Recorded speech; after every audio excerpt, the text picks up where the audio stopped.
Thanks, Goose. The Spec Ops series has had a long history, dating all the way back to the 90s with games on PC, PS1 and Dreamcast. But to be honest, Hex, none of them were that memorable. Well, that's all about to change. Spec Ops is now in the hands of German developer Yager, and it's time for us to walk the line.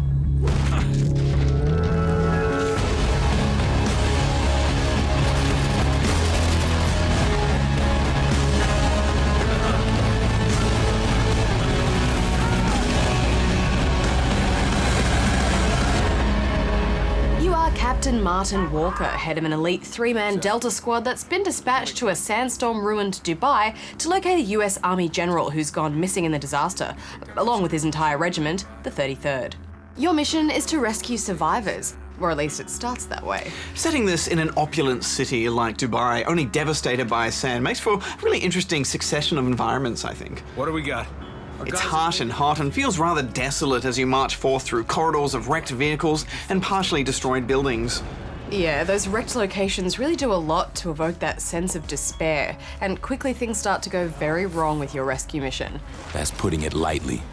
Suddenly it's guns blazing and you're fighting for your life. Less talking, more shooting! At the core of it, this game is a cover-based shooter, and the sandy environments help to create some dramatic moments, such as the way you can shoot out windows to let sand pour through and smother your enemies. But don't go into this game expecting amazing physics or complex sand-based game-related technology, because that is not this game's focus. No, but having said that, there were some nice sandy ideas. Grenade out! Such as the way grenades create a blinding cloud of grit when they go off. And of course, there are one or two sandstorms where visibility becomes strained and you're identifying enemies from a hazy muzzle flash. I love that kind of stuff, and sandstorms are so in right now. I think both of our first impressions of this game was that it was a pretty standard squad-based military shooter. Yeah, I remember playing the demo a few weeks ago and just, oh, it was so boring. It was just so standard and boring, and as far as the shooting mechanics go, that's fairly true. Hostile down! All the standard stuff is there. You engage in gunfights, lob grenades, switch between an assortment of guns, do some long-range sniping, Hostile down! jump on a turret and mow down your foes, as well as hand out some simple tactical orders to your two AI buddies, such as identifying a target you want them to take out, or ordering them to drop a flashbang, that kind of thing. Special delivery! So right from the start, Hex, I felt like I'd played this game 30 times already. Well, that's right, but while it starts that way, things change dramatically. A few chapters in, and you soon begin to realize that the line has something very different to say. And what it does is really quite powerful. And it's frustrating because we can't talk about the best parts and most interesting parts of this game because it would absolutely spoil it. Yeah, but we have to discuss some of the themes in this game, and you'll have to be prepared to see some spoilery things. Not big ones, but small ones. So that's your warning. You warned.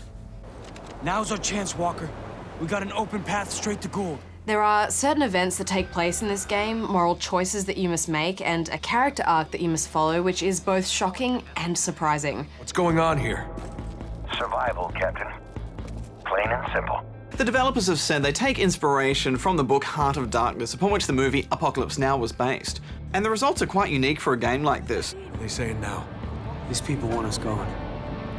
We should get out of here and leave these people to grieve. Yeah, I think that's the least we can do. The line explores what happens when you start to question the morality of what you're doing. Can you kill another human being and call yourself a hero? You start to ask yourself questions like that, don't you? And I also think the game has something very serious to say about how many modern military shooters essentially program players to kill in a game without remorse. Yeah, your average shooter shows the bad guy doing something bad once and then they think that's enough, but is it really? There's an astonishing moment in this game where you're faced with the predicament of needing to use a phosphorus mortar to lay waste to an enemy encampment. As you coolly pick off your targets, you see your character's face reflected back in a screen as the horrible screams of agony fill your ears. It's really intense. Yeah, it's full on, isn't it? I've never had a feeling like that in a game before, where it really challenges you like that. And there's much more to that scene too that we haven't shown you. It's a real turning point for the game, isn't it? Because it makes you realize it's not just your everyday shooter. This is trying to challenge your moral compass and force you to make decisions at every turn. And there's not always an easy answer. Yeah, but that's kind of what's so great about it, isn't it? Because quite often, I mean, there is no right choice. You kind of have to choose the lesser of two evils, and it's never made obvious to you. Yeah, and it's that struggle in that moment where you're trying to work out what to do that's so interesting. One scene in particular where you're faced with an angry mob of civilians, the game is basically leaving it up to you on how you get out of there alive. Is it kill or be killed? The best part is there's no gimmicky press one button to go one way, one button to go another. It's how you act in that moment and how you go with your gut to get through it. Also, I found that sometimes, you do what you think is right at the time, only to later realize that it was still morally questionable. And it's this sort of stuff that you'll really want to discuss with other players after finishing the line, because a lot of it is ambiguous, and there are definitely some alternate endings. It's just exceptional writing, isn't it, Barjo? Yeah, and it's supported by a very strong voice cast too. You said it, not me. And Nolan North's voice is so recognizable, it does take a while to get past that. Fuck! Take cover! But even so, I think this is some of his best work. Look at this. Tags. Yeah, there's some excellent direction in the voice acting, and Battlestar fans may recognize Edward James Olmos in there. I think Ice Cubes was in there too. Ice cubes. Yep. Ice tea. I also really liked how your squad starts out really professional, Target neutralized! Enemy on the move! but then slowly throughout the game they become more weary and bloodied and aggressive as they work to achieve their goal. Kill is fucking confirmed! There is this moment where you're not sure if you're shooting at enemies or store mannequins, and the stress of the situation really starts to take its toll. I said I'm working on it! Yeah, that was genius. And there are a few parts here which remind me of some of the best bits and ideas from Kane and Lynch. And even that store display of the big orc statue was a bit of a statement that war games are turning us into these kind of ugly brutes. And then you go up the stairs into another brutal fight. There's also lots of symbolism around the place, which we won't spoil for you, but Hex, I just wish one thing, that the actual shooting mechanics, the actual shooting in the game was up to the same quality as the storytelling. I got frustrated with that tight linear level design and just pushing forward room after room.